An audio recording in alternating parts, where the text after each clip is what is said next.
Vítám vás u dalšího videa, dneska je to další reakce na Fizzyho. Určitě dejte like, odběr se zvonečkem, pokud chcete více reakcí, no a my jdeme na to. Fizzy si pořídil nějakých 100 zakázaných hraček. Napište mi do komentářů, kolik si myslíte, že to stálo. A my jdeme na to. 100 hraček z internetu, které jsou zakázané nebo opravdu zvláštní. Takže jestli chceš vidět, jak jsme je otestovali, tak sleduj až do konce.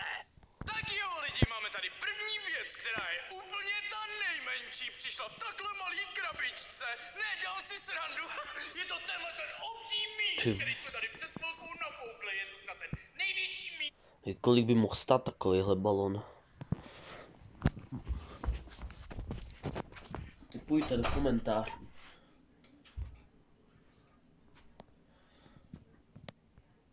Který jsem v životě viděl. A s ním mě napadá jenom jedna věc. Zkusím ho vyhodit až na strop. Tak schválně si ho opět zvednu. Dobrý. Lidi, on padá totálně pomalu, jak je v něm hodně. Kamo, co bys čekal, když je v něm jenom vzduch? Bude padat rychle nebo co?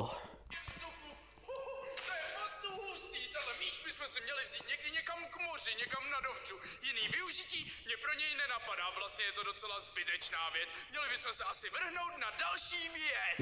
Sledujte, mám tady tenhle filtr, který by měl jakoukoliv tekutinu přeměnit na obyčejnou vodu. Takže doufám, že to funguje, protože to testuju na vodě ze záchoda. Jdeme na to? Asi to funguje, ale je to nějaký slaný, to dělá asi ten filtr, doufejme. Tak a teď se vrhnu rovnou na Fizzy Drink, který kdybyste chtěli taky, Co tak to zajděte do je, té ty nejbližší vole? večerky a rozhodně tam bude. Tak, já se takhle připravím a ještě tam kydnu tuhle jalapeno z chili omáčku. Tak, pořádně to tam dám, ježiš, to jsem možná trošku A mě by zajímalo, kolik lidí mu věří, že to je ze záchoda ta voda. Já tomu určitě nevěřím. No, nevadí, zamíchám a jdeme na to.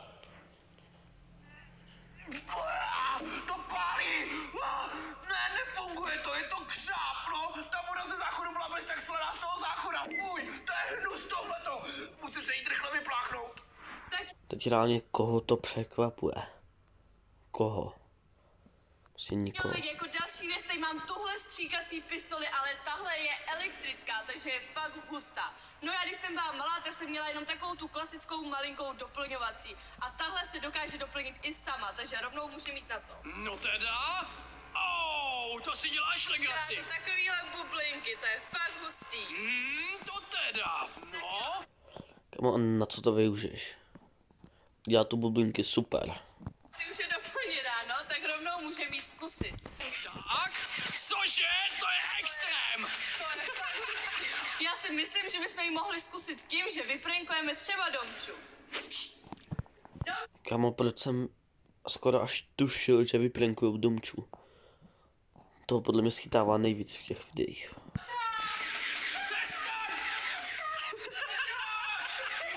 Co to máš? Teď jsi celý noga, já si ti ta postela moc nelíbí, co? Ty střílíš. Touhle pistoli elektrickou. Cože? Ach jo lidi, teď jsem fakt celý mokrej. Za mě tenhle produkt je špatný. Hlavně mám mokrý telefon, nevím, co teď budu dělat, když mám dopsanou zprávu. Tohle bude fakt nebezpečný, protože po Domčovi budu házet. Co by po něm mohl házet? A mohlo by to být nebezpečný. Nějaký šipky nebo něco. Sekery, Domčo Sekery, teď aha, vypadá, já nechci. Ale neboj se, jsou to jen tyhle ty sekery, který na sobě mají tyhle ty přísavky. Tak snad budou fungovat, jdeme na to, tak, Domčo? Kámo, tak to je dobrý fake. Já jsem prostě čekal normální sekedu. Ale to by byla asi kravina. Házím, ta se nepřilepila. Jo, je to kousek od tebe. Tahle se taky nepřilepila. No, tak se Bys tak to koupil někde na vyši. Na vyši. přilepila jenom jedna. Tyhle ty přísavky jsou fakt špatný. Měli by je vyrábět s lepšíma, který se aspoň přilepí. Tak jo lidi, a teď sledujte, protože jako další hračku tady mám tenhle ten price drop, který jsme už v minulosti používali, ale ten byl větší a na úkoly. Tenhle je vytuněný, protože se v něm nachází malý skleničky. Ve většině je Fizzy Drink Tropical, ale v té To by možná mohl jít udělat i s chlastem, ne? je ta extrémně pálivá omáčka. No upřímně se bojím, že mi padne, ale pojďme to rovnou vyzkoušet. Mám tady takovýhle žetonek, tak já ho hodím hodím třeba sem. Tak. To si děláte legraci. Kámo, on to tam hodil a zrovna padla ta páliva. Jdeme takhle na začátek rovnou do té omáčky. No tak já si ji vemu. Tak, vyndám žetonek a pojďme na to. To si děláte legraci, to extrémně pálí. Tahle hračka je strašná. Teďkon tady máme jednu z nejdražších věcí a rovnou jsem si ji připojil k tomuhle VRku, protože je to tahleta haptická vesta, která slouží k tomu, že když dostaneme nějakou ránu ve hře, tak se nám způsobí i v realitě. Takže už... Kámo, kdo by tohle chtěl používat? Hej, tak co by mohl hrát v té virtuálce? Nějakou úplně pejnou hru? Zaplou boxovací hru, takže zahazuju krabici, nasazuju VRko a jdeme boxovat. Tak, už jsme ve hře, tak schválně se zkusím nechat zmlátit, takže dám ruce Já myslím, že tam bude vidět aspoň, co hraje. od sebe. Jo, lidi to totálně brní, dostávám tady elektrický šoky, tak tohle to si nenechám líbit, teď ho jdu zboxovat já. Jo, pojď, lidi, to fakt bolí, tak, co, to je fakt těžký, já už to nechci hrát, já to vypínám. Tahleta vesta je docela nebezpečná, měl bych si s ní zahrát nějakou Kam o jarňákách? hru, která míň bolí. Tak jo, máme tady další hračku a to je tenhle krokodýl, který je opravdu Ježiši. zakázaný, protože tenhle je takový vytuněný. Kámo, proč by tam někdo dával špendlíky, ty vole? Koupil někde v Ugandě, nebo Podívejte v se na ty Oháju. zubiska. No a já takhle budu mačkat ty zoubky a najednou to stiskne a kousne mě. Tak jdeme na to. Držte mi palce, zla to nebude moc bolet. Tak začneme takhle od prostředka. Dobrý. Ne, co? Dobrý, pořád dobrý. A teď ho to kousne, myslím si. Tak, poslední 3 zuby. Já! Kámo, cože? Kámo, přísahám, že to je úplně na random. Přísahám. Jo! Nesnáším tohle už dneska. Kámo, co ta Pokémon kartička tady? Nic neskouším. Tak jo, lidi, máme tady další produkt a tím produktem jsou tyhle ty obří boxovací rukavice. No jak si můžete všimnout, Na kom to tak otestuje? Podle mě na Víťovi. tak jsou fakt velký, ale upřímně si myslím, že s tím moc boxovat nepůjde, no uvidíme. Čo, podívej, co jsem našel já, tenhle ten kostým Energy plechovky, já taky mám tyhle ty velký rukavice. A Kámo, co to je to prčic? myslím, A teď si Domča vezme ten kostým toho fizzy drinku, jak bylo v ukázce. Na začátku. že ty by ses mohl převlíct do fizzy drink kola kostýmu a mohli bychom si dát nějaký fight, to bude zábava, jo. Co, kluci, tohle je fakt zajímavý nápad, tak Kdo asi tak vyhraje? Podle mě fizzy drink. pojďte rovnou na to, 3, 2, 1, teď! No teda! Kámo, ten ho dobře sundal.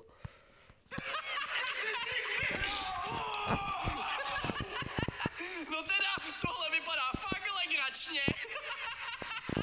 A teď tu máme asi tu nejdivnější věc dneška, protože koupili jsme tuhle tu malinkou věznici, která je na telefon. No asi to slouží v momentě, kdy nechcete, aby vám někdo ten telefon vzal. Takže já ji takhle zavřu, rovnou ji zamknu. Tak, super. No a teď bychom mohli vyzkoušet, jestli se do toho telefonu dokážeme jednoduše dostat. Takže já si ji tady takhle položím a rovnou jsem k tomu koupil tohleto Torovo kladivo. A pokusíme se to zničit. To jsem zvědavý, jestli se do té věznice dostane. WTF, Fizz je úplně mega silný, když dokáže unést tady to kladivo. Teď dokáže unést jenom Thor a Kapitán Amerika. A nebo je Fizz jeden z hrdinů. Já do toho dám tu největší ránu, tak pojďme na to. 3, 2, 1, teď!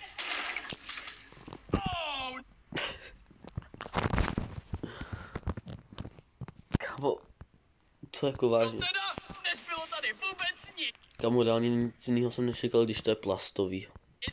No a telefon to docela odnesl, když se podíváte, tak je úplně popraskaný. Tak jo lidi, jako další tady mám tuhle hračku a je to hydraulický pres. A já si myslím, že by se tam mohli jako první věc vložit ten diamant, který mi dal Fizzy. No a tak i zjistíme, jestli je pravej nebo... Tady vidíte, jak si fyzik cení svých dárků. Je nejradši rozdrtí, ty. Ne, ale hlavně tohle neskoušejte doma. I my jsme si museli vzít ochranný brejle. Tak jo, Anetko, pojď ho tam vložit. Jsem fakt taky zvědavý, jestli bude pravý. A já tady budu zkusíme manipulovat to. s touhle pákou. Tak jdeme dolů. Tak. No.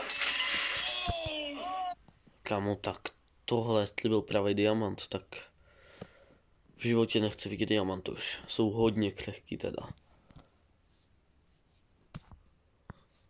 On se pořádně rozrtil, takže asi pravej není. Ale jako další, tady máme tenhle ten fizzy drink, tak ho tam pojďme dát. Co se asi stane s fizzy drinkem? Určitě to přežije, úplně na 100%. Tak jo lidi, a teď sledujte, protože Cože? Fizzy si koupil Apple Vision Pro, jo. poslední dnešní věc je tenhle ten Apple Vision Pro, který je virtuální realita a funguje fakt luxusně. Momentálně teď tady vidím kluky, jak vidím přede mnou, ale já rovnou takhle zapnu menu. A už tady mám aplikace, pustím si například tady takhle internet. A jak můžete vidět, už tady mám puštěný i video, můžu si takhle rozkliknout kanál a vidím úplně všechno. Wow, tohle je fakt luxusní, no super, můžu se takhle posouvat, můžu s tím dělat úplně cokoliv, je to fakt skvělý, ale lidi, říkám si, pokud byste chtěli samostatný video s tímhletím Apple Vision Pro, tak rozhodně běžte dolů a klikněte na tlačítko odběru a rovnou můžete dát i 50 000 lajků a my bychom v tom mohli dělat nějaký extrémní sporty. No uvidíme, tak se mějte hezky a čau! OK, tak to bylo celý video. Já děkuju, že jste sledovali. Dejte like, odběr se zvonečkem, ať vám neuteče víc takových videí a u dalšího videa zase čus.